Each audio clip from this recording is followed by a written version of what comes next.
I would say the big thrust of the devil for most of the time man spent on earth is to trick man into thinking the devil isn't real. And now, he doesn't care. The stuff coming out of Hollywood, it's funny, in the last 10 years, they're going heavy on the demonic.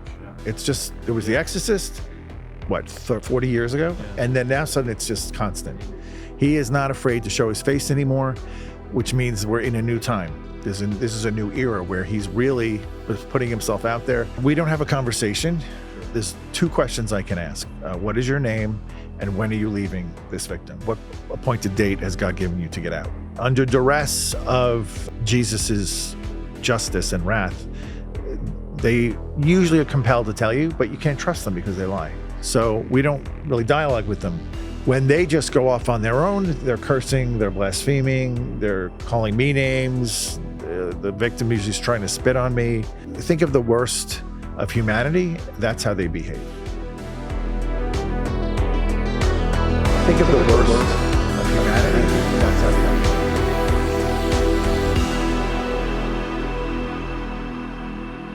behave. The history of our earth is so different from what we can imagine. The Smithsonian, if they found out about a large skeleton somewhere, was to go get it. I'm going to assume at least one person is right, because if one person's right, it busts the paradigm. It all goes back to the fallen cherub. And the problem with the modern day church, they have a very truncated view of the supernatural. This backdrop that's just pregnant with all kinds of meaning associated with this Mount Hermon event. And this guy defects from the kingdom. That's a big deal.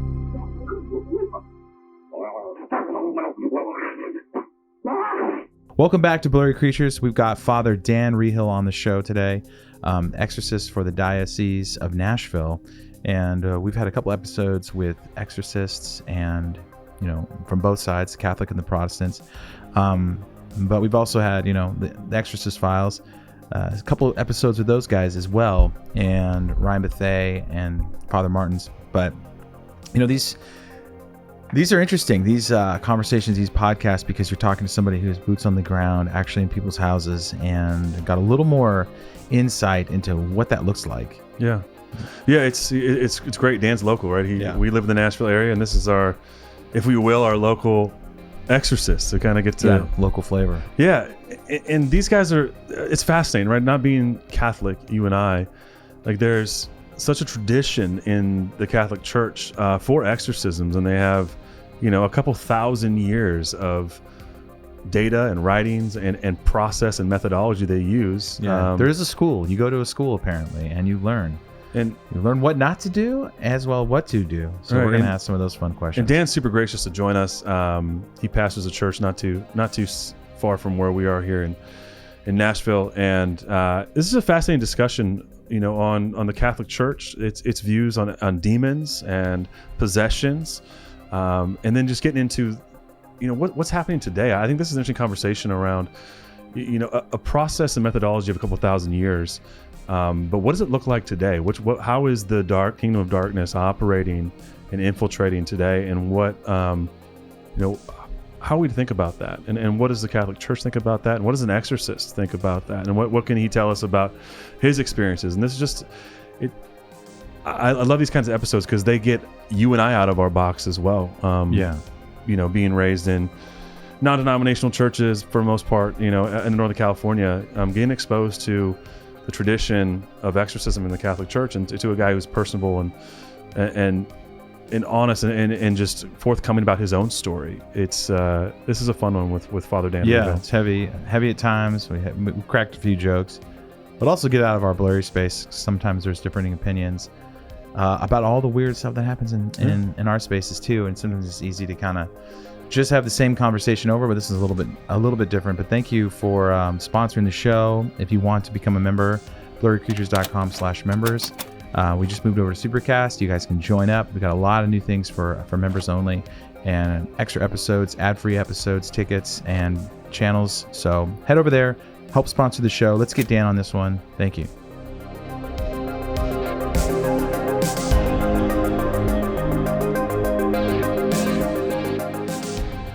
Often on our show, we talk about all the weird stuff out there, whether it's Bigfoot or aliens, and people have experiences with UFOs.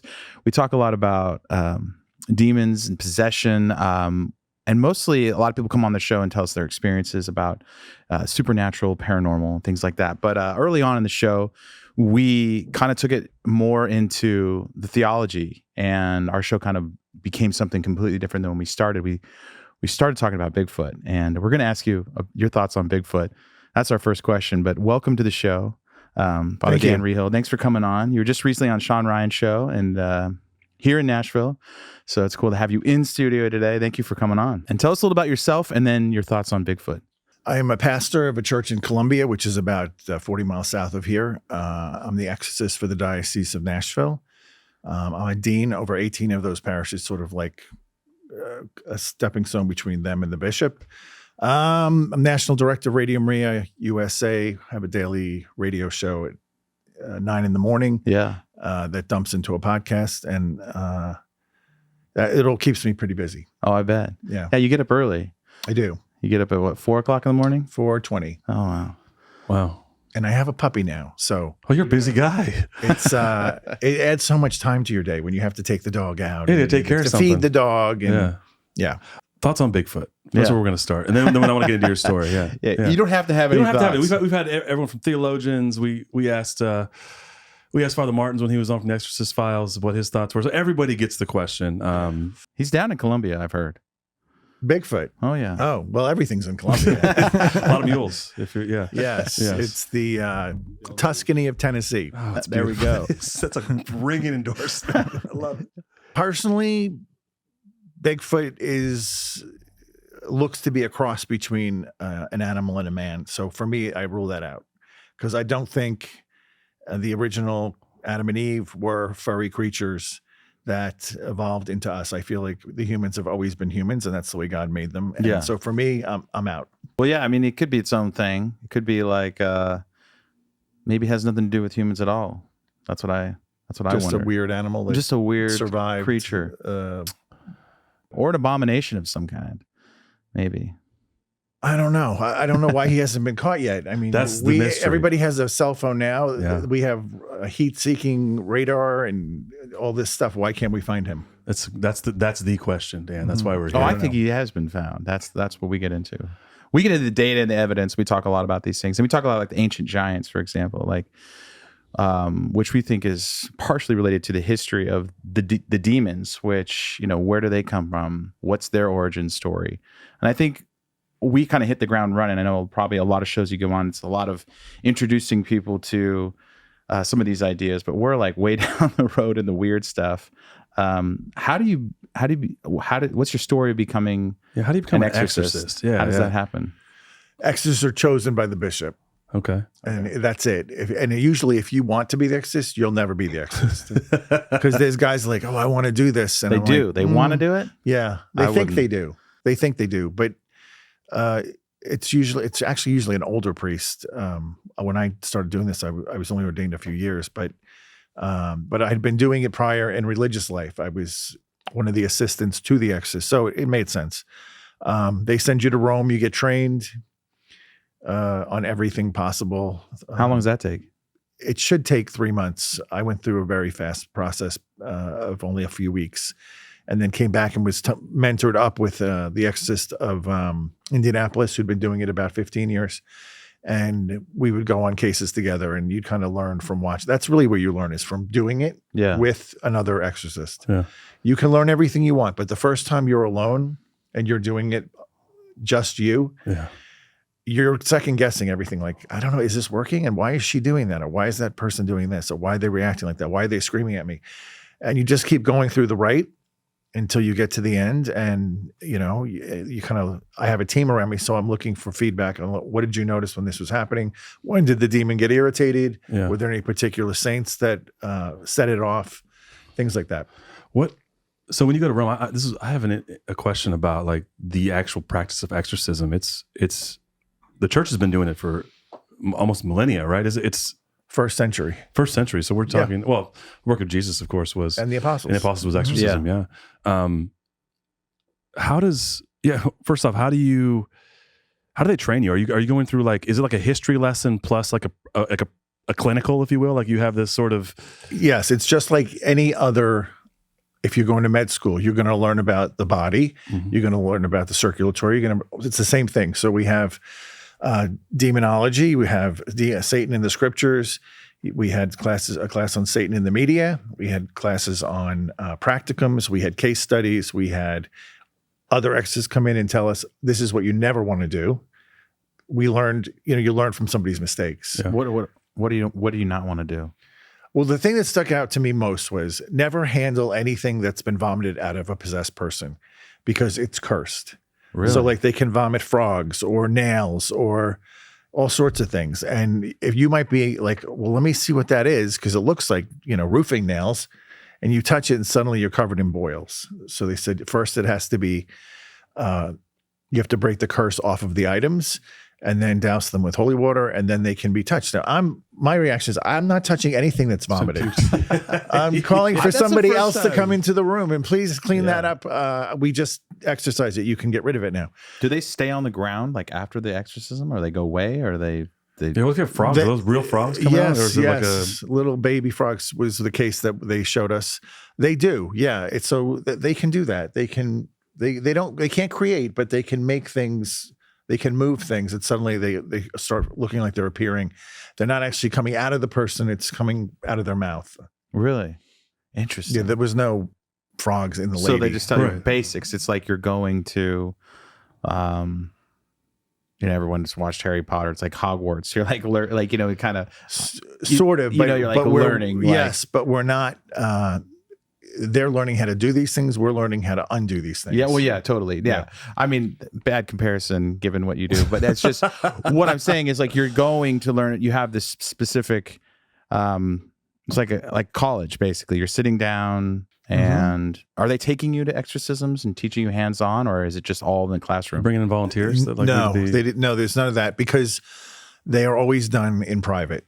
For the dignity of the poor victim. Yeah. And people ask me all the time, why don't you just record it so people can see it? And I'm like, because it's not entertainment. Yeah. This person is suffering.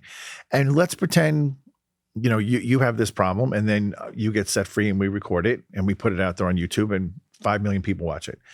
How do you feel like when you walk into your church on Sunday and everyone's staring at, oh, there's the possessed guy. Yeah, exactly. Like it would ruin somebody's life. Yeah. Sure. So we always, out of the respect to the individual, we do not record, and we don't make it a spectacle for people to watch. Like, the first century Christians in the arena.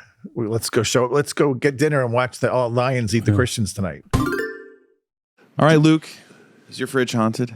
Scary leftovers, expired milk, all kinds of, weird things growing in your fridge because you bought all these ingredients to make dinner and you didn't get around to it, and it turned into a frightful sight. Sounds like a very paranormal refrigerator. I'd say no. But I know how it is. It's hard with kids and family to really get dinner on the table. It's a challenge. Exactly. And we've teamed up with Home Chef, and they send you everything in a kit. It's awesome. Like everything down to like little sticks of butter and everything you would need, like very small amounts of ingredients to make your dinner come alive. And I think it was awesome. I cooked it. I loved it. It was really tasty, and we use it. Yeah, Home Chef delivers fresh ingredients and chef-designed recipes conveniently to your doorstep to simplify your cooking experience. Users of leading meal kits have rated Home Chef number 1. We are number 1. Yeah. In quality, convenience, value, taste, and recipe ease. So no matter what your taste is in cuisine or what you'd like to serve for dinner, you can find it on Home Chef. There's over 30 options a week, and it's very economical, Nate. Home Chef customers save an average of $86 a month on groceries.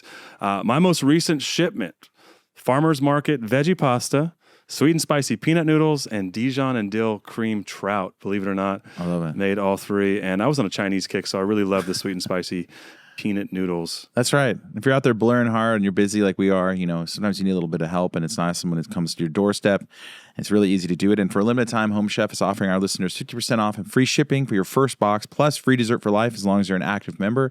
Go to homechef.com/blurry. That's homechef.com/blurry for 50% off your first box and free dessert for life. Homechef.com/blurry. You must be an active subscriber to receive free dessert. You said something I wanted to ask about. Like in your training, they talk about, was it Satan in the media? Can you talk about that a bit? Because I think for an ancient practice, right, since the first century, right, Christ cast out demons, of course, the demoniac at the tombs, in addition to a couple other exorcisms, and then the apostles did the same, and some of them ran into trouble where they couldn't get it to work, right, which is also really fascinating. Yeah, the sons of Sceva. Yeah, but the church is 2,000 years old, but she is constantly readdressing modern things that are occurring, even with moral theology. We didn't have to think about what is IVF 100 years ago. It didn't exist. But when these things are born, then the church has to look at them and address them and give a teaching. So too with the exorcists in Rome who run this training. The media is a big play in how the devil's operating. Hollywood, I would say, is controlled by Satan. Madison Avenue, same thing. So is the finance world. People don't realize at the highest levels of money, there's a lot of demonic going on. Television is one of those rare words that doesn't translate into any other language. Yeah. Chinese is television. Yeah. Italy, it's television. And what is it saying? It's saying we're going to tell a vision. Yeah. And they're crafting the vision to manipulate us and to move us in a certain direction. We're like sheep, and they're just pushing us where they want us to go, and they're feeding us what they want us to eat, and they're bending our outlook on reality so that they can kind of use us the way they want to use us. The stuff coming out of Hollywood, it's funny, in the last 10 years, they're going heavy on the demonic. Yeah. It's just, there was The Exorcist, 40 years ago? Yeah. And then now suddenly it's just constant. He is not afraid to show his face anymore, which means we're in a new time. This is a new era where he's really putting himself out there. I would say the big thrust of the devil for most of the time man spent on earth is to trick man into thinking the devil isn't real. It's the usual suspects, right? And now, he doesn't care. You look at these halftime shows, these award ceremonies, the Oscars, all of them. It's just horrible. Yeah, it's rituals. Like the music. The music is the other big thing. So you believe that some of these media moguls, the people at the top, are possessed, demon possessed, and they're carrying out orders from Satan himself? Is it that? Possessed is hard to say because typically when you're possessed, you don't have any control over your body. Yeah. And these people seem to know what they're doing. Oppressed, maybe? I think there's been a pact made, and as long as they serve the purpose of their leader, they let them thrive. Yeah. And at some point, they're going to say, this isn't really doing much for us anymore. Now we can just eat you alive. And so most people can't function if they have actual possessed people. Yes, 99% cannot function. They lose their jobs. They lose their relationships. They lose their housing until they're basically on the street. And then they get picked up and put into a psych ward because people think they have a mental illness. It's a very scary scenario unless you have somebody close to you that is actually,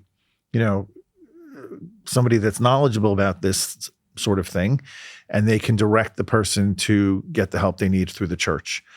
But there is a very small quotient of what's called perfect possession, where the individual can function almost at 100% capacity normal without anyone knowing they're possessed.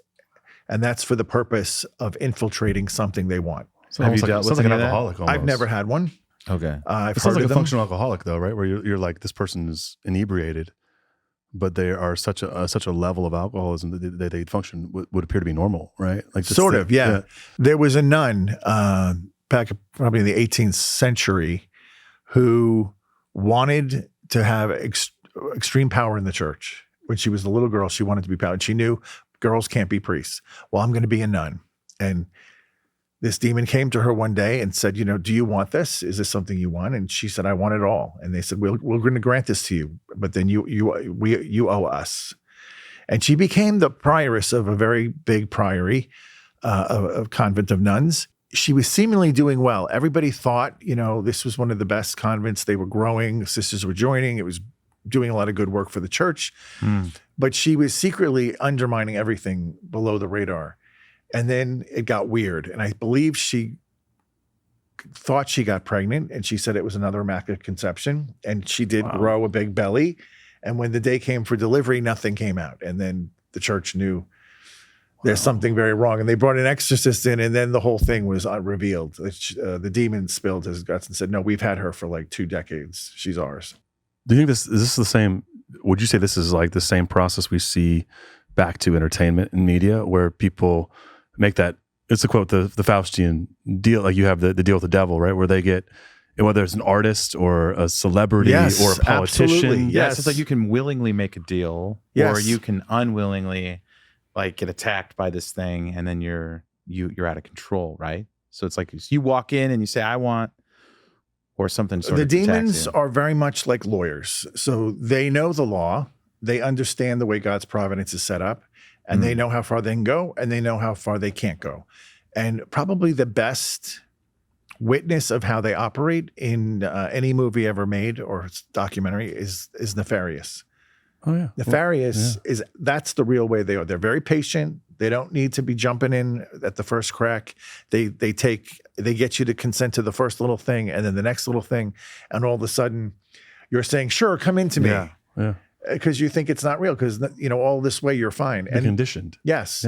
And then when the time is right, then they do. We had Chuck and Carrie, the producers of Nefarious, on the show, talking about they had an exorcist on staff for the film and movie. It's wild, actually. They had some kind of crazy amount of salt and holy water sent out, and like the very first day on set, the exorcist gets violently ill and almost dies. Oh. And they're filming the show at a quote haunted prison. But yeah, that's really interesting to hear, because our listeners will be very familiar with that having talked to Chuck. I don't think we've Carrie. talked to anyone who's made a movie except those guys, really. But I thought they did a really good job. I thought it was really a tough film to make, because it's just basically a conversation in one room. Yeah, but it was compelling. Sean Patrick Flanery was fantastic. Compelling. Yeah, because I thought they did it. That's great to hear, because I thought they did a really good job. Some of our listeners were like on the fence, like, should I watch this? Should I not watch this? But I think that no, if you want to see how, when I first saw it, I saw it about 4 times. The first time I saw it, I think they sent it to me to preview, and I looked at it, and when it ended, I thought, I can't believe they got this made, because this is showing all his secrets. So they said they had like incredible things. It was happen. very difficult to get made. They had voices coming out of couches, and I mean, people getting ill, and technology things problems breaking, breaking. It was because that's one of the things we run into a lot, is that technology issues, and how much like power do they have, and what they can manipulate, what they can't manipulate. It's interesting, the frogs and nails. Haven't heard that. How many exorcisms have you roughly, do you think you've performed? It's between maybe 5 to 10 a year for maybe 5-6 years. Okay. But some of them, it's the same victim, because I have one today at 2:00 that it's the same person we did 2 weeks ago, who we keep going. And yeah. So it's not a one and done thing like a lot of people think. I was gonna ask you about how the what the quota is for Nashville. Yeah, is there like a strength? Is this a lot of exorcisms for a municipality, or is it? No, we're pretty good, and we have 2 of us. There's another exorcist here too. No, with big city becomes big problems. So Chicago has 4 exorcists. One of them is a bishop, and they are almost full time. They're just constantly going. DC, as you could imagine, infested. Yeah. So we've heard. What would you? So let's ask this. What would you say? So we're having this conversation where we're with you, because we're 200-300 episodes in, and we're completely talking about the supernatural aspects of our faith in the Bible. But what about to a skeptic that says like, I don't know about demons. Mental I don't know health. about this is all mental health. I don't know about exorcisms. This seems kind of. What do you say to someone like that, and what kind of experiences can you share that would be like, this is real, like this? Mental health is a real problem, and they can imitate each other. So some of the symptoms look the same for both schizophrenics and possessed people, but schizophrenics or whatever mental illness you're plagued with can't cause you to levitate off the couch. How often have you seen that? I've seen that a lot. No, it's not common, but it happens. And it was very early. I was just an exorcist for maybe a couple of months, and I went up. I got called to go visit a guy that they thought was just having problems. He was in a halfway house up by Kentucky. I drive up. I was just expecting to talk to him and just have a conversation. What's the matter? Are you okay? Right. And we're about 10 minutes into it, and his eyes roll back in his head, and then this voice comes out of like this deep guttural, horrible voice, something you would expect it to sound like, just it wasn't the same voice. And he was gone. And then all of a sudden he floated off the couch, and I went, oh, no. Wow. We're not doing this today. Not here. Yeah. I didn't come up here to do this. So I walked out of the room and told the social worker person, I go, no, this is definitely demonic, and he's going to have to come to a church. I'm not doing anything here. When the demons talk to you, what kind of things do they say to you? And do you want them to talk to you, or do you not want them to talk to you? And it depends. We don't have a conversation. Sure. So I will ask a question. There's 2 questions I can ask. What is your name, and when are you leaving this victim? What appointed date has God given you to get out? And under duress of Jesus's justice and wrath, they usually are compelled to tell you, but you can't trust them because they lie. They're lying spirits. So we don't really dialogue with them. When they just go off on their own, they're cursing, they're blaspheming, they're calling me names. The victim usually is trying to spit on me. They're just, it's the worst. You think of the worst of humanity, that's how they behave. Can you quickly walk us through the process? Because what I'm curious about is, I want you to get to this, but why do you want them to name themselves? Because there's more power and control when I can name them and say, in the name of Jesus, you. Moloch, leave now. Yes, yeah. Because the name is very important. We know this from Genesis, when God gave authority to Adam to name all the animals. That means he has authority over them. Okay. Right? And that authority was stolen away from him when he sinned. That authority went to Satan. So how many times is there multiple names or multiple demons in a person? I've never had a case that wasn't multiple. Really? So that's like Legion. It's like the demoniac. Maybe not 1,000. There's like a totem pole. The highest ranking one is up at the top, and that it can be Satan. And then there's lesser and to the bottom. And the bottom one's the one that's going to talk to you first. You got to work your way up as far as the kicking them out on the yes. Yeah. What is the process like though? Because when you are obviously you show up at a halfway house and you're like, we're not doing this here. But when you have somebody come to the church, what is like sort of quickly? What does the exorcism process look like? I know that talking to Father Martins, that these things can be like multi-day, multi-week, multi-month, depending on how difficult the process is as far as demonic. What is it? Where do you start, and how does that, and how do you progress to removing the possession or the demon? So a case will come in either through the diocese or one of the priests' parishes will call me.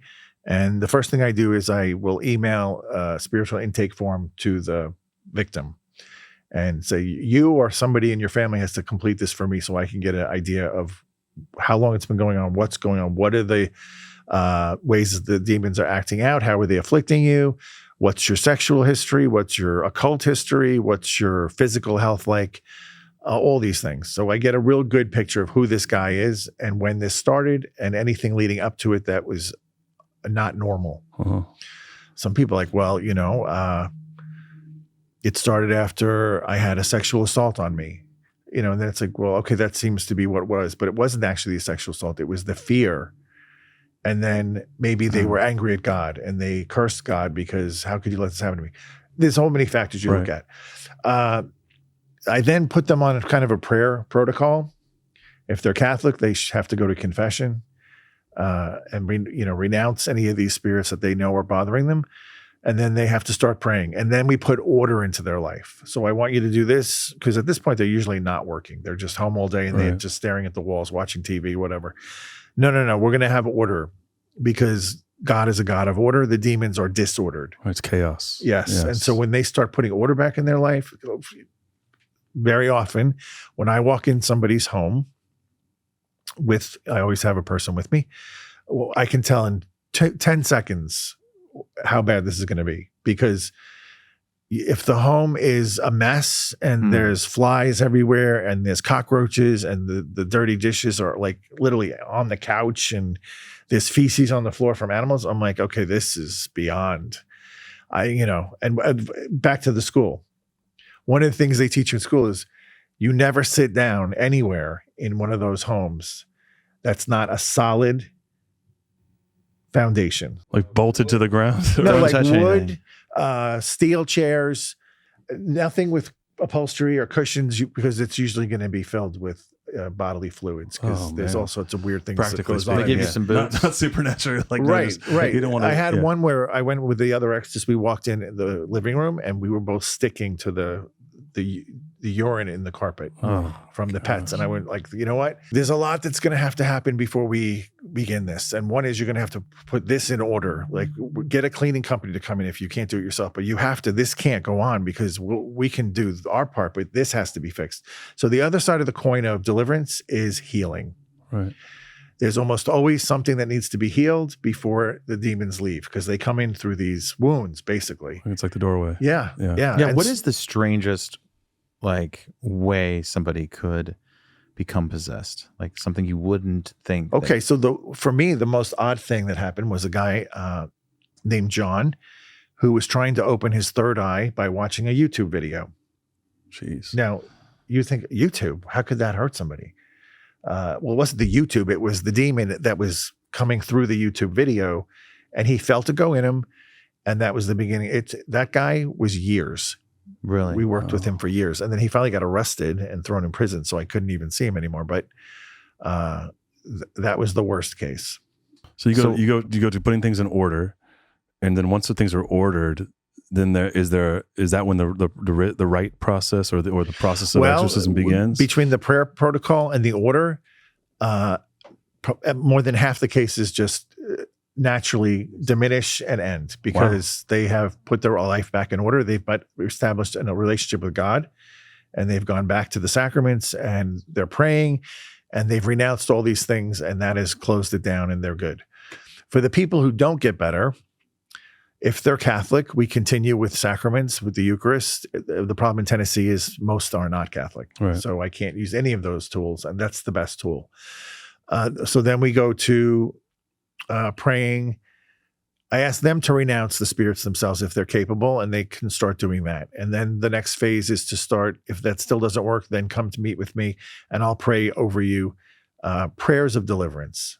They're very powerful. There's a Leo the 13th prayer that is, 9 out of 10 times knocks them out. Wow. Interesting. Was it Pope? I don't even. That was Pope, right? Leo the 13th? Yeah, okay. Pope Leo the 13th. How old is that prayer? A couple of 100 years. That's wild. Yeah. That's really, that's interesting. If even that, maybe not even. But in some rare cases, that also doesn't get them out, but it really riles them up. And I can say, all right, this is clearly a case. And then when I know there's a demon present, I have to have what the church calls moral certitude, that the demon is there. So what they want to do, at the USCCB in America, that's the Conference of Bishops in America, they've determined before the rite can be used, the person has to get a physical from a doctor and a mental evaluation from a psychologist. So make sure they're not mentally ill, right? They usually already had the doctor visit because they're wondering why they're feeling so bad. So that's already done. But the psychological is about $2,000 to $3,000. So we can't tell. So you can't have like you're on an airplane and do we have a doctor on the airplane because we have an emergency? There's no spontaneous. No, we don't do exorcisms on demand. Like you're walking down a dark alley somewhere and you can tell. The Pope, at least John Paul II, there's one recorded episode of him giving, I think it was a mass outdoors to thousands of people. And there was somebody in the front who was massively manifesting demons, and he could tell. And he just went over and just did his own. And then the person just kind of quietly dropped down. But normally you would never do that. Right. But the Pope, he has the full authority. What he can do. And he knows when he can do, and he can do whatever he wants to do. Yeah. But no, because what they're trying to do is, and this is what every victim will come, they're telling me they're going to kill me tonight. You have to do this today. And I say, you know what? That's like the 100th time I've heard that, and nobody's ever died. Yeah. So I'm not doing it today because then it gives them the upper hand. Now they're telling the exorcist what to do. Yeah. No, we don't do that. I'm going to tell them what to do. So you can go home and I'll see you tomorrow and you're going to be alive. And the next day they come back and I go, oh, look, you're still alive. Yeah. And then they realize, oh yeah, they're lying to me. So there's an attempt to gain authority, right? If they're dictating the terms of engagement, then they're in charge. Yeah. Which means where it will be done. Right. Oh no, Father, please come to my home. I can't come to the church. No, we're not. There's no exorcisms done at midnight in the middle of a thunderstorm at a haunted castle on the hill. Nobody does that. What about the physical appearance of people? Does their physical appearance ever change? And Always. What language is? Always. They tend to use ancient languages. Really? Aramaic, Hebrew, Greek. I don't know if it's just to impress the priest or what, but I don't speak most of those languages. Yeah. So I would have to record and then play it for one of my priests. Google Translate. You're like, listen to this. Or, well, not with AI. No, I would never do that anymore. But do they ever look like? I mean, we've heard some weird stuff on our show. People say people shape shift and rip all kinds of weird stuff and look like reptilians. Yes, I had a woman. Whatever. Yes, the yellow snake eyes with the vertical slits. Or really, yes, I've seen that many times. That's not uncommon. So their eyes have physically changed to like a reptilian. Oh yeah, and the bone structure. Oh really? Of the face, yeah. They slither on the floor like a snake, and it moves like their body's moving like a snake. It's not just somebody like rolling around. Well, it's like you think about The Exorcist, right? Where the head spins around, but how often? I don't know if a head could spin around. Oh, but I mean, it's just sort of these things that defy like normal anatomy or or physics. Climbing a 20-foot wall like a squirrel. I mean, how often does this happen? Does it happen on? Well, I've only seen that once, but it just to let you know, like they can defy the natural law, right? Which gravity and things like that, because they have that power. When they were made as angels, they were given extraordinary brilliance and power. That didn't change when they rebelled. Their interior motivation changed. That now they hate God and they want to wreak havoc on His children, which is us. That's crazy. Let me ask this too. Like, how often do you run into things like generational stuff, like where there is a demonic maybe oppression or even possession that follows a family line? Does that happen? Yeah, usually through the Masons. That's what I want to ask you about. Yeah, I had one yesterday. Talk about Freemasonry, because I think something we've talked about sort of peripherally on our show. We're gonna cover it like specifically next month with a guest, but talk about Freemasonry, and because I think this is such an important conversation, because the majority of the populace sees it as a fraternal boys club, or guys get together and have beers like the Elks or whatever. They support kids baseball, but what's happening with Freemasonry that they may do that stuff too. I mean, sure. There's always, what I find with Satan is he always offers a partial truth. Right. It's the hook. Right. It's like, oh no, that is good. Yeah, like the nun, she's like, or did God really did he really say you couldn't eat the fruit? Eat the apple? Yeah. And she's, well, no, he didn't say that. He said we shouldn't even touch it. And he said, oh, surely you can touch it. That's not true. Well, surely your eyes will be opened and you will be like God. Well, guess what? Their eyes were opened, but then in a way they didn't expect, they realized they had horribly transgressed and were in big trouble. So he gives you the half truth, and then the other part's a lie. It's the same with them. I mean, originally this was like a group of guys, men who were involved in bricklaying. I mean, they were the Masons with masonry, but then they formed sort of like a social chapter to help, I guess, build community or whatever. But at some point it got hijacked by Satanists. And when they started enacting these levels of degrees, I mean, if you've ever read and you can't, they're very, today with the internet, you could probably get a copy of the degrees and what these oaths are, but I know what they are from the renunciation of them. Imagine somebody saying, promise me that if you ever go against us or leave this order, that you and your children and your children's children, bowels will be opened and their intestines will be spilled down on the field for the birds of the air to eat. Well, I'm like, what? I'm sorry, what? Yeah. You want me to say what? Right. Like, I don't know how that flies with people. Like, I guess it's just a little game we're playing. Yeah. Right, it's all cosplay. And of course, maybe at one time that happened, but what happens now is they get an internal sickness with those organs, and the doctors can't explain it, and it goes on forever until they figure out this was not natural. This is a supernatural problem. Had a young guy come in yesterday. He just wanted general help with his life. He felt like his life was off track. And this is somebody who was way ahead of his peers, super outgoing, strong guy, handsome guy. Like, look, on paper, he had everything going for him, right? He was a White House intern under Trump. He served as a cop in somewhere. But then all of a sudden he just started bailing on everything, and he kind of gave up on everything, and everything was falling apart, and he couldn't figure out why.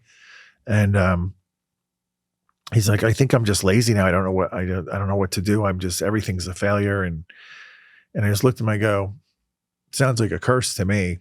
He goes, what do you mean a curse? I go, a curse. I go, do you have Masons in your family? And he goes, what? And I go, do you have Masons in your family? He goes, I was a Mason.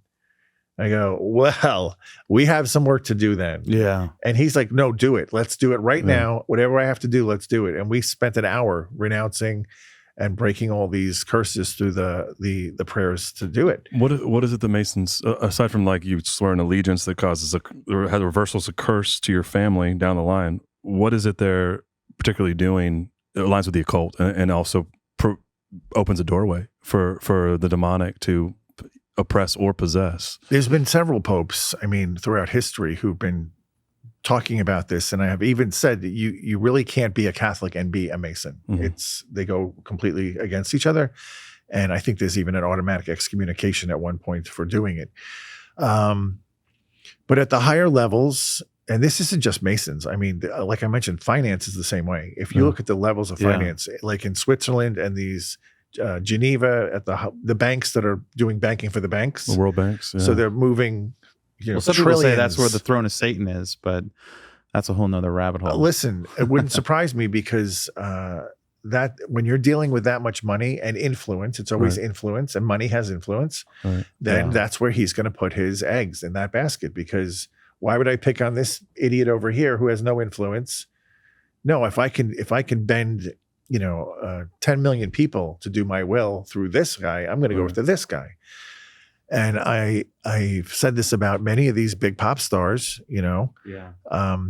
Taylor Swift started out as a country music girl, innocent little writing about tears on her guitar. Yes, tears on her guitar. Now she'd be probably writing about the blood on her guitar. She's gone so dark.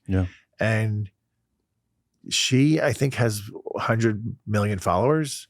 Of course, that's going to be somebody that they want on their team. Well, she literally overtly, and you talked about this at the beginning, like the overtness now of the darkness, the courage or the brazenness, if you will. She, as an example, was telling her followers that cast spells, and then literally on stage is doing mock the coven ritual stuff, right? Which is mock is very generous to describe it that way. We would get in trouble at. If in the 80s. Well, there was a lot of death metal and stuff in the 80s, and it's kind of hard to say. I think that's what the skeptics would always push back, because like the music industry has always been like Ozzy Osbourne biting the heads off of bats and just being overtly evil, but they weren't really evil. But now it feels like it's more than just getting views. It feels like there is like an energy behind it. Ozzy, I would say, was pretty deeply into that world, even if it wasn't public. And it wasn't public. They didn't want it to be public back then. That's the one big difference. The other is Ozzy was a unique taste for a group of people. He wasn't a pop star. Was not mainstream by any stretch. The fact that these mainstream artists, Beyonce and this one and Madonna and the rest of them, that's different, because now we're talking about a huge, this is like most of the youth of the country. Particularly the young girls. So the attack is really on the children. That's the way I see it. Yeah, it seems as though, more and more female artists are using their voices to get a bunch of women followers to go right or left, whatever way they want. They sort of tell them. You mentioned something about curses, and I think it's interesting. We talk about demon possession as like a physical, you're a host and this thing takes over your body. How does cursed items work, you think? Like things that, I don't know, something in your house. Yeah. You go to Goodwill and you get this old thing and it's like, oh, that's from Haiti or whatever. And then it's like some voodoo statue. And next thing you know, all this stuff starts coming into your house. How does items work? Because I think we kind of understand the sort of the 101 of how a person can become. Yeah, well, the item itself can be cursed by someone in the occult or a witch. Is there a demon in the item? They're attached to going with the item. Okay, so they go wherever that goes. Like a hitchhiker, yeah. There's cases of, there's family is a decent practicing family. They believe in God. They go to church. They do what they're supposed to be doing, but they're having these problems and they can't figure out why. Yeah. And that's when we do have to go to the house and say something is happening with the house. It's here. When we go on vacation, it doesn't bother us. But when we come home, it's back in the house. You go through the rooms and you start looking around, and then you find, I had one, literally, it was a Spanish family. The grandmother lived upstairs in her own little private residence. Mother-in-law suite kind of thing, yeah. Yes. Yeah. And I said, well, what about this door? Oh, no, that's our mother-in-law. We don't bother her. I go, well, what if that's the problem? Tell her we're coming up. And they go, well, she doesn't like us to go up there. I go, who owns the house? Yeah. We do. Tell her you're coming up. Yeah. So we go up. She has her own little altar with all her little pagan things. Yeah. And she's putting like eggs in there and offering them food things. And I'm going, well, here's your problem. Yeah, there's an idol in your home. So we need to get rid of it. And, of course, the mother was furious. How dare you invade my privacy? Blah, blah, blah. I said, well, you have a choice to make. It's either these things go or you get rid of her and everything with it. Yeah. They were upset, but I said, it's your life. You choose. Yeah. I think the weird part about the physical items is sometimes it's like they're animated. They come to life, like dolls are moving and talking as if something is inside of the actual object. I've heard many stories like that that are so head scratching. Yeah. I know someone in my own family who had a clock that at certain hours of the night, it was always at like 3 a.m. when this person would wake up and they look at the clock, they would see the demon coming out of the clock. Oh my gosh! And they were just like, the first time it happened, it's like I was probably just coming out of a dream. Yeah. The second time, well, that was weird. The third time, it's like, oh, hell no. And the clock got thrown out. And I said, well, you probably should have done this first, but it's okay, whatever. And then the problem ended. Interesting. So no, they love technology. That's why this whole AI thing is frightening to me, because if they can mess with your phone and your clock and your microwave buzzer goes off randomly for no reason, or the lights keep coming on and off for no reason, what can they do with that thing? You're asking it for input, and how do you know who's talking to you? Yeah. So thoughts, expound a little bit on that, because you talked about being in a new age. The Bible says that like in the days of when Christ will return, it'll be like the days of Noah, right? And we know the days of Noah was just rampant wickedness, and also the giants and the progeny of angels. These things are running rampant, and cannibalism, and Christ says it'll be like that when we come back. But obviously, you work with people that are possession. You battle the kingdom of darkness. The way that darkness works, in my opinion, is that it's going to be the same product, but it's going to be marketed different, right? It's going to look different. It's the same deception, just going to be marketed to humanity a lot. Well, probably marketed as a good thing, right? And so, what are your thoughts on technology, even AI, and its role now moving forward in advancing sort of that agenda, the dark agenda? Yeah, well, I don't like it. Well, I mean, I won't use it. Yeah. People can be deceived so easily. What people don't, first of all, a lot of them don't believe in this at all. Right. So they're the easiest target. Right. Like I mentioned, these angelic creatures are brilliant compared to us. Like Aquinas and pick a physicist, or Albert Einstein combined would be an intellect lower than these demons. Right. Okay, so it's like playing chess with a 1-year-old. They can just run circles around you. Plus, they've been around forever, so they watch us. They've watched man from the first till today, and they study our behavior. And as unique as we all think we are, we're pretty common in the way we sin, the way we tend to fall off the good side of things, the temptation. They know our weaknesses, our Achilles heels. Sounds like the screw tape letters. Like it is like the screw tape letters. Yeah. So, and they're patient, right? They have eternity. They're not going anywhere until their time. Until they get thrown into the pit. So, the last thing you want to do is be asking a computer questions about your future or your life or what you should be doing. This past week, I saw an article that was in mainstream media that. There was a journalist, I think, doing an article and asking AI some questions. And at one point, the thing said to it, you need to die. Did you see this? Yeah. Recently? I saw that. Yeah. You need to die. Humans need to die. Yeah. Oh, okay. All right. So that's where this is going. Now, potentially a programmer could have put that in there. Sure. And something triggered that response. But it's a weird response. Who would do that? Well, there's also this week I saw that you can quote, with AI, have conversations with Jesus. Yeah, that's been around and the for a historical while. figures of the Bible, and you can ask Jesus questions. And this is But a you can whole ask Jesus questions on your own. 100%, right? But we're in an undiscovered country. It's hard to know where the algorithm crosses over. It's like you can play Monopoly with your friends, and then they bust out the Ouija board, and it's different. All of a sudden, you're not playing Monopoly anymore. No. You're conjuring up, like you're tapping into a completely different energy there. And I think a lot of people. What's interesting is sometimes people will play these games and nothing happens, and then other times they play it once, and then they have a demon that gets them. What is the difference between?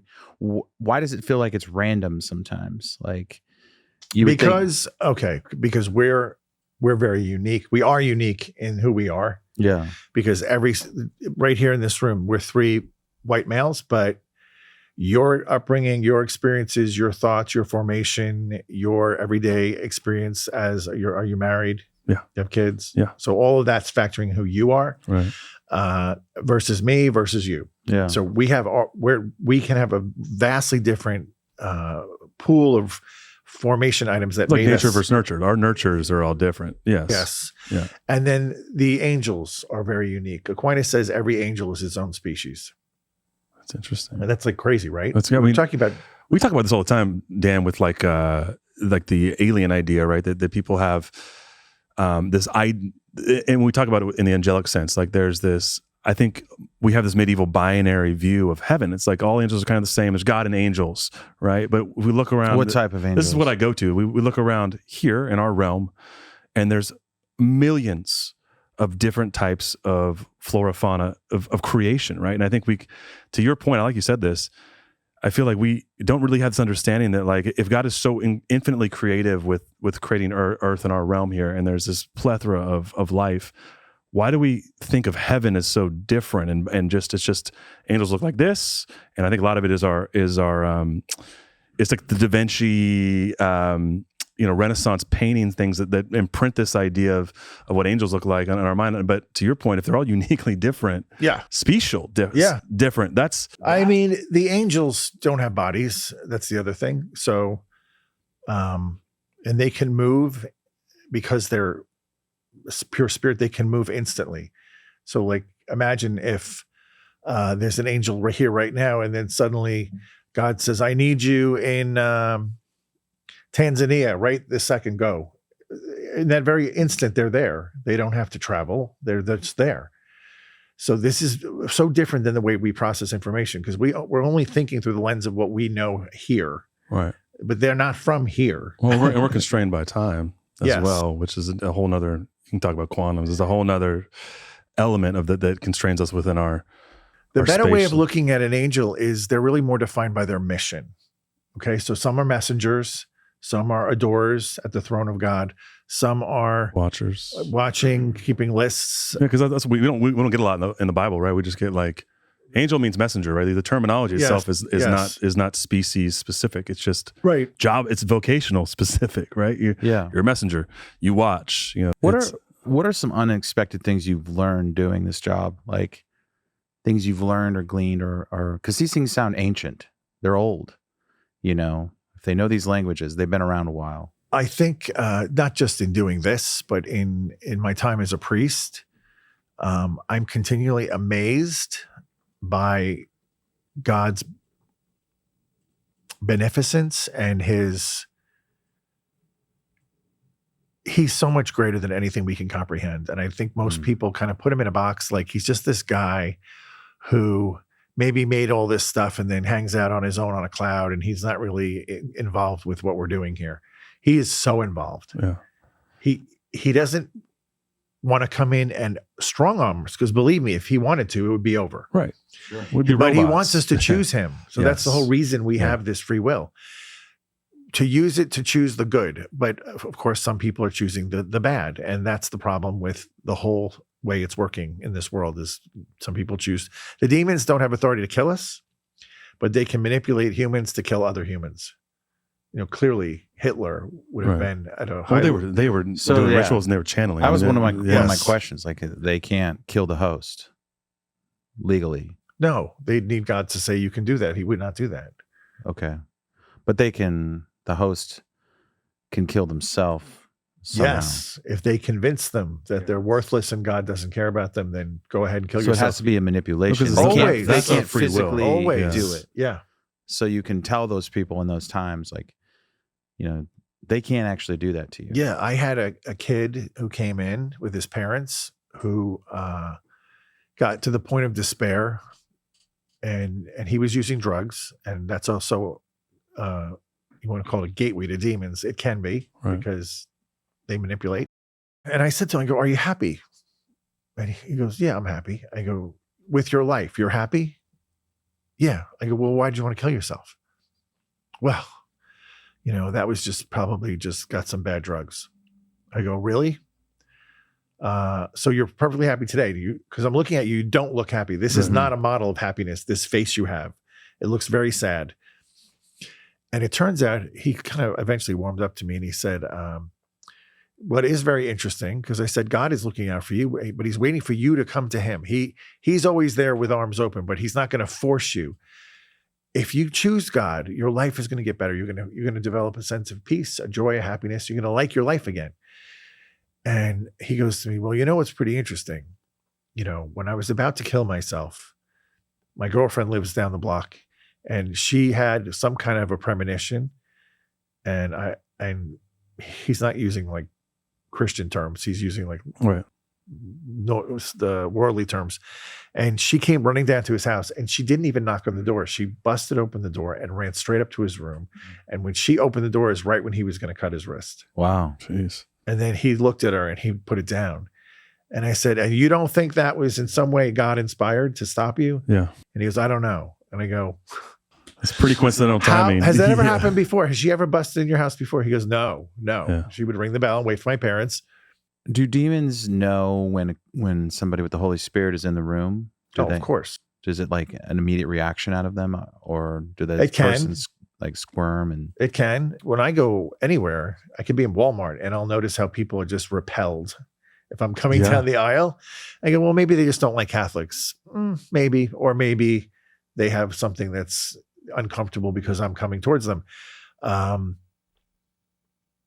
If you look at Satan hates all of mankind, because Jesus, or the Son, became incarnate in human flesh, and now a body, one of our bodies, sits on the throne of God. Yeah, I like how you said that in Sean's show. Think about this.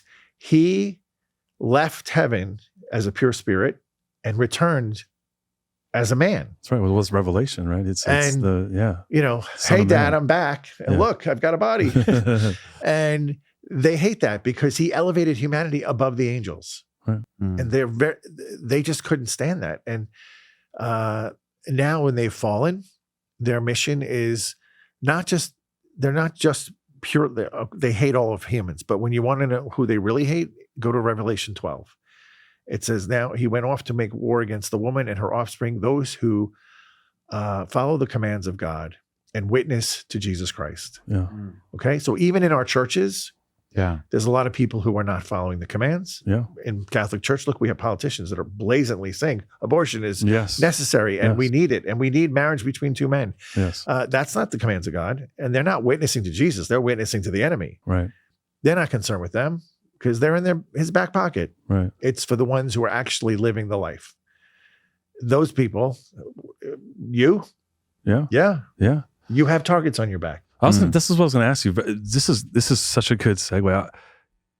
Your existence, Dan, as it is a direct affront because you're human to the kingdom of darkness, but secondarily, your vocation is a direct affront against the darkness. How is that played out? How's that play out for you? I mean, because I can tell you this just from Nate and I, like we've been doing the show now for 4 years, and we try to shine a light on all the things on the fringes and all the supernatural things to the hope that people that have these experiences and turn our show encounter the gospel. Like that is at the deepest part of what we do. That's what we hope, right? That's great. And because of that, I could say that we get asked all the time, but a lot of things happen to us, like people call spiritual warfare, whatever you want to sort of nomenclature. You put yourself in a target on your back because now you're a threat to the kingdom. of darkness. So how does that, for you, what does that look like? Because if you're the guy they call to remove the parasite, right? What is your life? I mean, what sort of, I mean, it's Ephesians 5, right? Like we're not to participate in the things of darkness, but rather to expose them, right? And then you go the next step to remove them. How does that play out in your life? He gets 2 bills from the IRS, not just one. The third reason, there's another reason they would hate me, is because I was deep into their kingdom for about 20, 25 years. Okay. So how do you go from there and become an exorcist? This is. I left the church intentionally when I was 11. I was abused by a priest, and said I'm never going back. And you became a priest. It's wild. Okay. Actually, it is, because when I knew he was going to be a priest, I said, "How could you ask me to do this?" Yeah. You know how I feel about these guys. Yeah. And he said, "You've been tainted. That was a very bad apple, but that's not who they are for the most part. So you need to really understand that most of these guys are very good guys, and they're doing a lot of good work for me. And I'm going to use you to heal the other victims who've been hurt." Wow. And then I was like, well, okay. Yeah. That's hard to say no to. Right. And then I was kind of in on it. What were you doing for those 25 years, though? You said you were steeped in their kingdom. What were you doing from that moment at 11 to you going to seminary? When you have that kind of problem, when that happens to you, it's soul crushing. You don't know what to think. You don't know why this happened. You don't understand. I was the oldest of 4, so I had no older brothers, sisters to kind of. I'm the oldest. You're figuring it out. Yeah. And for me, I just became rebellious. But when I became a teenager, I found the group of guys that were the fun guys that would go drinking, after school, and got involved with girls too young. I bulked up, joined the football team, went with that whole group. What's wrong with that? The rugby team. Yeah. It was the same, just the party running and the life. And then I get to Wall Street, and then it's like times 100. So you went to finance. So you did know about this phone then? Is that what you're saying? Well, from the movie. Everybody has seen this. Gordon Gekko picks up the phone. So Dan, you go to Wall Street, and then how do you? Where's your conversion? How did you come back? I wound up. I was invited to go to Bosnia right after the war ended with a friend who was going, and she said, it's probably not the safest place. It would be great if you could come. I said I had just been in Amalfi, and I looked at a map and said, "Oh, it's right across the water here." No, you get there, and it's like 100 years ago. What it was like. I mean, literally, no telephones. Oh, you had to go to the post office to make a phone call. That's wild. Like, these people are just working in the fields with the grapes and living their little, very simple lives. Right. But this is where the Mother of God appeared. And, once I got there and saw that basically it was just mostly women praying. I'm like, I don't belong here. Right. So I'm going to get out of here. But when I woke up the next morning, I had the most incredible feeling of peace and joy and just goodness, which I'd never felt. I mean, maybe as a little kid, but not to this extent. And then I just made a conscious decision again. I said, if this is how good it feels to be here, I'm staying. And that kept me the whole week. And I had to go back to I knew we would go to church every day. So I went to confession, did a 22-year confession. And at the end of this confession, how long does that take? It was not so long, maybe 20 minutes. Okay. I mean, the mortal sins, there's not a minute a year. So many. Yeah. You just say, I don't want to scandalize the Catholic Church, but yes, I was living, the life. Yeah. And like I mentioned before we started taping, the 80s in New York, if you're a sinner, that was the best place to be. Yeah. I mean, it was just sin central. Like it was just a nonstop party if you want it. But this time in Bosnia, you have this experience. You come back. Do you just quit Wall Street and then go into seminary? I didn't quit my job, but I did quit the life. So I knew I had to dump a bunch of friends that were not healthy influences, and I joined the Wall Street Young Catholics Association and made a bunch of new friends and went to daily mass and would walk to work and pray the rosary coming and going. And within 4 weeks, I was not just a practicing Catholic, but I'm like really practicing, like every day. I'm getting to mass.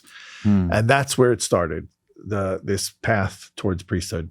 And then you're like, I'm going to go cast out demons now. We're going all the way. No, that was never. You can't ask for it, right? No. Yeah. It's easy to curse God. It's easy to be mad at God. And I think that there's sort of an agenda here. These entities go into the church because if they can affect you, I think in a church, you're going to walk away from God forever because you're going to hate the church. Yeah. It seems like it's sort of a magnet for saints and sinners, but also like crazy. These sociopathic entities that come in and just destroy people's lives. Oh yeah, the people that have been hurt by the church. I mean, even in our friend groups and stuff, it's such a visceral 180 turn to like. Then they demonize everything associated with Christ. And I was going to say that too. Like we know the most famous story in the New Testament, I think, is the demons going into the pigs, and they say something interesting. Why have you come to torment us before the time? Have you learned anything more about that? Like, what time are they talking about? How did they know that this was coming? Because the word is God. Yeah. And these words that were given, particularly to the Old Testament prophets and kings, were public knowledge, and they know because they're smart. They know when it's the real word of God, and that was foretold. There will be a day when all of this will be over, and they will be cast into the fiery pit, and they know that's their end. Why have you come to torment us? It's interesting that Gerasene demoniac, he exhibited, he was naked. Is that normal? No. Okay. Public nudity is not normal. Well, I mean, like when you show up at someone's house, are they like taking their clothes off or whatever? No. Okay. And he wasn't at a house. He was in a He was in the tombs. Yeah, he was outside. He broke free. He had chains, shackles, and he's violent. He's violent. He's separated from mankind, alienated, and he's naked. Public nudity. Those are like his 3 calling cards. And when you look at our world today, the public nudity, it's ridiculous. Really? What's going? Immodesty. Are you kidding? Well. Have you been to the gym lately? No. Well, yeah. I see what you're saying. I was like, I've been to San Francisco, but the Pride Parade in San Francisco that just happened. Yeah. Not just nude, but doing immoral acts with each other on floats. And families were brought with kids to watch. And celebrating. And what celebrating are you doing? The same. So the violence. Yeah. Look at the violence in our world. And then the division. We were at this country, this last few years, was at a point of division that I don't think we've seen since the Civil War, and the world too. It's not just us. So you're seeing those 3 calling cards are being played in spades right now. Yeah, I got to ask you. I actually have one last question. Ryan, our mutual friend Ryan of Exorcist Files, had said you have this wild story of a woman whose dead husband came back. You don't have to tell it. He said you might not want to tell it, but if you want to tell it, no, it's okay. It wasn't her husband. She was a widow. And one night she saw the image of her husband in the bedroom. And, it looked like he was transparent-ish, but she could see him. Like enough of him. Yeah. And he says, can I come and join you in bed? And she thought it was him, like coming back from the dead. Yeah. And so she gave her permission. And he made love to her that night. The next night he came back and he just went into the bed with her without asking. He didn't need permission. Yeah. And that night he was violent with her. And by the 3rd night he was raping her, and she was terrified. And that's when she knew it wasn't her husband. And that's when I get the phone call to go help her and cast this demon out. And it's like it's physically manifesting? Yes. They're feeling everything a raped person would feel. But I'm just curious. It looks, so she can't tell. Or she know it's a spirit of, she thinks it's a spirit of this, a familiar spirit, I guess. But I think that's just the hardest part about our show, is knowing like what their limits are, what they can do, the physical parts of their manipulation. But this is why you have to know your faith. Yeah. Because the first thing I said to her was, did you put him in a box in the ground? Yes. You were at the grave. Yes. Yeah. Yeah. When in the history of this world has anybody ever come back from the dead other than Jesus? Lazarus. Or Samuel. Lazarus. Samuel did. Well, Samuel came back with the Witch of Endor, but that was a little different. He was mad about it. Yeah, but I mean, like, I'm not talking about near-death experience. I'm talking like buried and done. And she said, nobody. And I said, so yeah, you should have at least said, what are you doing here? Yeah. Where are you? What's going on? Like nothing. Yeah. And she probably would have been You didn't put the manipulated. seat down. So you need to go back. I came back to remind you. I know it's not you. Oh, Yeah, that's weird. I mean, it's difficult to, make sense of a lot of the weird stuff that we hear on our show, and I appreciate that you would be willing to spend some time with us and make some more sense of this. Because a lot of people, I think the hardest part is, and my last question for you would be, why is it different in the West? It seems around the world, you talk to people who are in third world countries, this stuff is like going to the 7-Eleven. Oh yeah, the demon-possessed lady just threw some watermelons at me and tried to, it's like not a big deal. But here it's like everyone's so skeptical. Are the demons more underground here and afraid to come out? Because I'm sure if somebody went to one of these and they were on the fence of their faith and they saw this stuff happen, they'd probably be like, I gotta go give my life to Christ right now, because I gotta do it right here. Well, I mean, it's think about it. Starts a fire in you. This is real. We, we're very civilized here, Sure. So we don't think of these things as being real, because that's not civilized, unless you know the scriptures and you realize, well, if they were there for Jesus's time, of course, why would they not be here now? But I think America as a whole has been pretty manipulated with just the course of action they're using as it is. They don't need to be throwing watermelons across the store at people, because it's a lot easier to just have these performers and Hollywood. Sure. And we have the mecca for making movies and music and money. They have everything they need in influencing those three parts. They don't need to be doing the little game tricks with the individuals. Interesting. But they will do it. And I think you're going to see more of it as more and more people are walking away from God. So this is the part that people really need to hear. We have a God that made us out of love. He sustains us by his love. He has died for you so you could be with him forever in heaven. And that love is waiting for your return. And he'll do anything, without violating our free will or others, to make himself present to you if you just go to him with an honest and sincere heart and say, I want to know you more. Yeah. Start there. I want to know you more. I want to know you're real. I want to know if you're this great God, I want to be part of your life and you in my life. And if you do that, he's going to make himself very present to you in ways you couldn't imagine, because the one thing about God is he never changes, and that's the stability for us. He won't change. He's always good.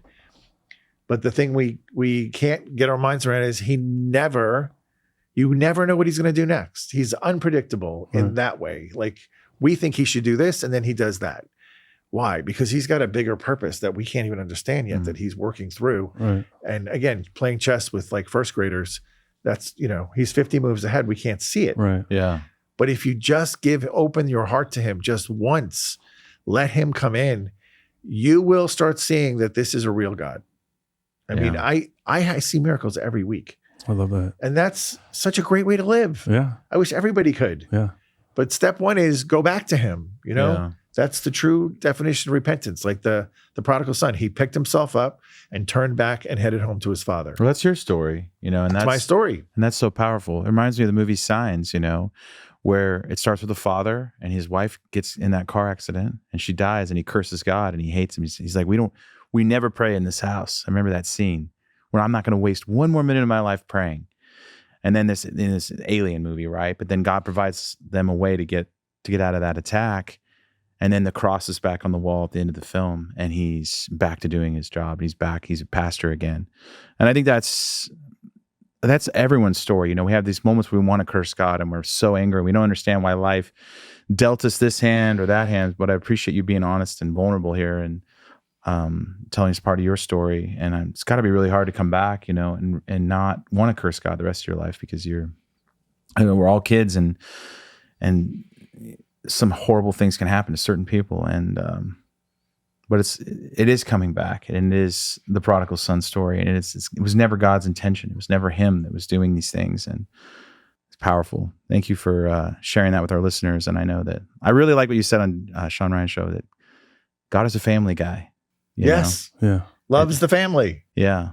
And I think we somewhere along the line we've lost that family unit, because maybe our family, it wasn't what we wanted it to be. and we can't imagine that it's a good family, but yeah, one thing, it's interesting. Whenever you see, remember back, not in the 80s, but in recent years, when you see a really amazing flash mob, like there's one in the train station of, I think, Vienna, and you see like hundreds of people all in sync doing something that's really interesting and cool. Like heaven is going to be like that on steroids, where we're all just working perfectly together. Right. And there's that great joy that comes out of it, even in the natural. Right. Like you can't help but watch one of those and just smile. You're like, oh, this is so great. Yeah. But imagine that then when everybody, the angels and the saints and us being the saints, if we get there, and it's all just one big chorus. Yes, a symphony that is perfect. Order. You talk about order, we talk about shalom. chaos. It's order, right? And that's funny you say that, because like that just makes me think that like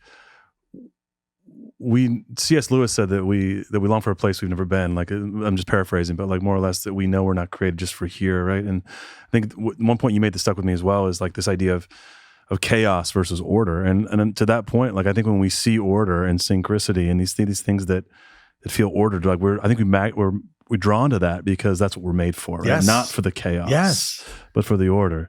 Whether it be a flash mob, which is kind of a funny analogy, but yes, like I think when we see things like that, it's beauty, and we understand that is what we're meant for, not for the fallen state that we often we have to inhabit here. Yeah. What's some advice you would give to listeners who, because a lot of people coming out of the new age, we have a lot of people listening from all spectrums of life, curious about whether they've had an encounter with an undocumented creature or something else that's paranormal. What would you tell people, like maybe some advice on what to stay away from, because I think sometimes people unknowingly walk into these places and then something happens to them that's horrible.